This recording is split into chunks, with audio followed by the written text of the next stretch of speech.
नमस्कार.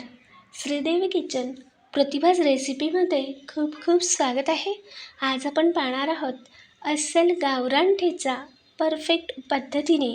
नाही खलबत्त्यात ठेचून घ्यायचा, शिवाय नाही शेंगदाण्याचा कूट घालायचा, नाही सुके खोबरे, अवघ्या 2 ते 3 जिन्नसमध्येचा ठेचा होतो अगदी गावरान ठेचा. चपाती भाकरीसोबत तर मस्तच लागतो. चला तर मग ठेचा बनवायला सुरुवात करूया. तर ठेचा बनवण्यासाठी इथे मी 2 मोठे एवढी ही हिरवी मिरची घेतली आहे. मिरची कमी तिखटवाली आहे, पण खायला ही मिरची फार रुचकर अशी आहे. स्वाद अशी ही मिरचीचा ठेचा लागतो.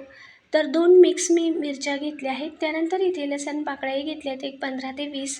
अर्धे लसूण असे साल न काढताच घेतले आहे आणि अर्धे लसूण असे साल काढून घेतलेले आहे. तर एक 15 ते 20 एवढ्या लसूण पाकळ्या घेतल्यात. त्यानंतर लहान आकाराचे 4 टोमॅटो घेतले आहेत. मध्यम ते मोठे असतील तर 2 टोमॅटो घेऊ शकता आणि अर्धी मूठ एवढी कोथिंबीर. मिरची तिथे मी असे हे 2 प्रकार घेतलेत. एक ही अशी लांब काकड्याची मिरची आहे आणि एक ही अशी हिरवट की जी थोडीशी तिखट असते. ही मिरची कमी तिखट असते म्हणून ठेचा थोडासा झणझणीत होण्यासाठी एक 4 ते 5 एवढ्या ह्या तिखट मिरच्या घेतल्या आहेत. ही काकड्याची मिरची खूप स्वाद मस्त याचा ठेचा होतो. मिळत असेल तुम्हाला तर मात्र नक्की घ्या आणि ठेचा करून पहा. खूप स्वाद असा ठेचा होतो. आता ठेचा करण्यासाठी गॅसवर तवा ठेवून घेतला. यात पोहे खाण्याचे एक 6-7 चमचे एवढे तेल घातले. तेल गरम झाले की त्यानंतर यात अर्धा चमचा जिरे घातले आणि त्यानंतर मिरची अशी हाताने तोडून घातली. मिरची खायला स्वाद आहे, कमी तिखट आहे, पण थोडीशी लांबसडक अशी आहे म्हणून मी हातानेच या मिरच्या सर्व अशा मोडून घेतल्यात. हवं तर तुम्ही सुरीनेही 2 ते 3 भागात कट करून घेऊ शकता. त्यानंतर ज्या तिखट मिरच्या होत्या 4 ते 5 त्यासुद्धा अशा 2 भागामध्ये मोडून घेतल्यात. म्हणजे अजिबात ठसका उठत नाही किंवा मिरची एकदम फुटत नाही. मिरची फुटल्यावर त्याचं बी जे आहे ते डोळ्यावरच येतं अचानक, म्हणून मिरची अशी मोडून घ्यायची. किंवा मिरची लहान असेल तर सुरीच्या मदतीने अशी टोचून घ्यायची, म्हणजे त्यातील वाफ निघून जाते आणि मिरचीचं बी एकदम डोळ्यावर किंवा अंगावर उडत नाही. त्यानंतर इथे लसूण पाकळ्याही तेलात अशा भाजून घेऊयात मिरचीसोबतच. मिरची मी आधीच धुवून घेतली होती. पाणी निथळून मग मिरची अशी तेलात भाजायला घातली. तर मस्त दोघी बाजूने डाग पडेपर्यंत मिरची आणि लसूण भाजत आले की तेव्हा टोमॅटो घालूयात आणि टोमॅटोही अजून चांगले भाजून घेऊयात. एक 3 ते 4 मिनटं टोमॅटोसोबत अजून मिरची आणि लसूण भाजून घेऊयात. टोमॅटोची वरची साल निघेपर्यंत इतपत टोमॅटो भाजायचा आहे. तर हे पहा, सर्व मिरची लसूण टोमॅटोचं प्रमाण कमी होत आलं इतपत मी मिरची चांगली भाजून घेतली आणि टोमॅटोही आता मऊ झाला आहे. वरचं सालही अलगद असं निघतं आहे. हे पहा, तोपर्यंत मिरची आपली भाजून झाली. आता गॅस मी मंद आचेवर केला आणि यात घालूया देठासहितच कोथिंबीर आणि कोथिंबीरसुद्धा यात उलटपालट करूया.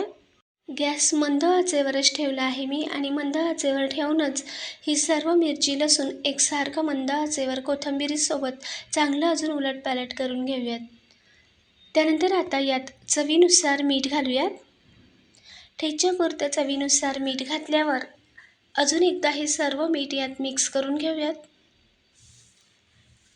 आणि चांगलं मिक्स केल्यानंतर आता ठेचा आपण ठेचून घेऊयात. सर्व एका ठिकाणी मिरची लसूण गोळा करून घेतले आणि माझ्याकडे इथे दगडी मुसळी आहे, दगडी खलबत्त्यावरची. त्याच दगडी मुसळीने आपण असा हा ठेचा रगडून घेऊयात किंवा असं अलगद हलक्या हाताने मिरची अशी चुरून घेऊयात. तर हे पहा, तव्याला घासत घासत ही मिरची अशी ठेचायची. जसजसं आपण घासतो तसतशी मिरची पुढे सरकते आणि तिचं साल जे आहे ते मुडत चालतं. हा असा ठेचा खायला फार स्वाद लागतो. तर गरम गरमच ही मिरची पटकन अशी मुडते. आता गॅस मी बंद केला आणि तवा खाली उतरवून घेतला. तर कोमट थंड आहे तेव्हाच मिरची अशी चांगली ठेचून घेतली. हवं तर तुम्ही नवशिके असाल तर सर्व तवा खाली घेऊन थंड होऊन ही मिरची अशी ठेचून घेऊ शकता. तर हे पहा, खाली एक कापड अंथरला, त्यावरच हा तवा ठेवून घेतला आणि सर्व मिरची अशी ठेचून घेऊयात.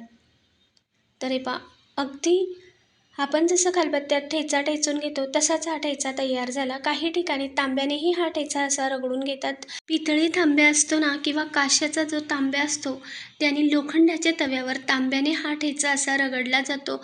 एवढी भारी चव लागते ना. हे पहा, जास्त बारीकही केला नाही किंवा अगदी जाडही ठेवला नाही. एवढा असा ओबडधोबड हा ठेचा असा ठेचून घ्यायचा. दगडी मुसळीने मी इथे लोखंडाच्या तव्यावर हा ठेचा असा ठेचून घेतला किंवा रगडून घेतला. तेवढंच खायला स्वाद लागतो. दगडी मुसळी असेल किंवा कुठलीही मुसळी नसेल, मुसळी किंवा लोखंडी तवा, तर तुम्ही खलबत्त्यातही हा ठेचा ठेचून घेऊ शकता किंवा मिक्सरलाही फिरवून घेऊ शकता. पण तव्यातच रगडलेला ठेचा एकदम भारी होतो आणि भाकरीसोबत तर मस्तच लागतो. कुठल्याही भाकरीसोबत खूप छान असा हा ठेचा लागतो. अगदी आजी-पणजीची योग्य अशी पद्धत आहे. लाईक, शेअर, सबस्क्राईब करा. कमेंटद्वारेही सांगा. धन्यवाद.